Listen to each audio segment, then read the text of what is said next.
ప్రభుత్వం వెంటనే గ్రామ పంచాయతీలో పేరుకుపోయిన పాత బిల్లుల వెంటనే క్లియర్ చేసి కార్యదర్శులను ఆదుకోవాలని వరంగల్ జిల్లా తెలంగాణ పంచాయతీ కార్యదర్శుల ఫోరం అధ్యక్షులు గుగులోతు యాకూబ్ నాయక్ అన్నారు. ఈ సందర్భంగా మాట్లాడుతూ సర్పంచుల పాలన లేకపోవడం వలన కార్యదర్శులపై ఆర్థిక భారం పడి ఇబ్బందులు పడుతున్నారని, పాత బిల్లులు రాక కొత్తవి లేక సతమతమవుతూ విధులు నిర్వహిస్తూ అప్పుల పాలవుతున్నారని, ఈ విషయంలో ఇప్పటికే తెలంగాణ రాష్ట్ర వ్యాప్తంగా అన్ని జిల్లాల్లో అధికారులకు వినతి పత్రాలు అందించామని అన్నారు. ప్రభుత్వం స్పందించి వెంటనే బకాయిలు విడుదల చేసి తమని ఆదుకోవాలని కోరారు. నేను గుగులోత్ యాకూబ్ నాయక్, తెలంగాణ పంచాయతీ సెక్రటరీస్ ఫోరం వరంగల్ జిల్లా అధ్యక్షులు.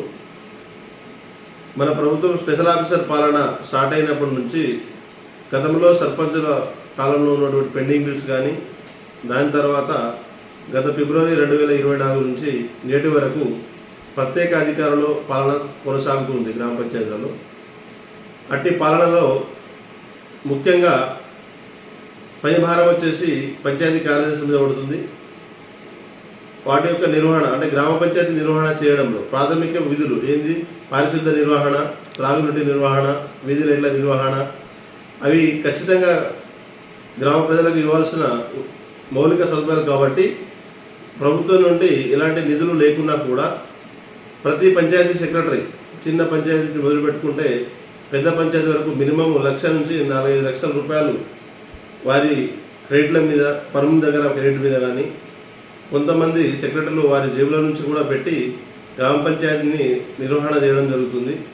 ఇప్పుడున్న పరిస్థితులలో మేము గత సంవత్సర కాలం నుంచి గ్రామ పంచాయతీ నిర్వహణ చేస్తూ ఉన్నాము.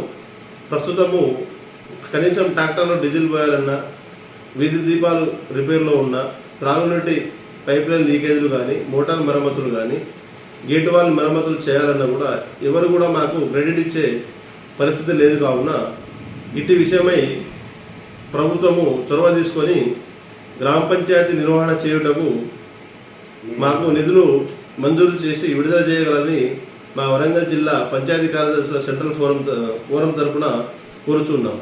Thank you.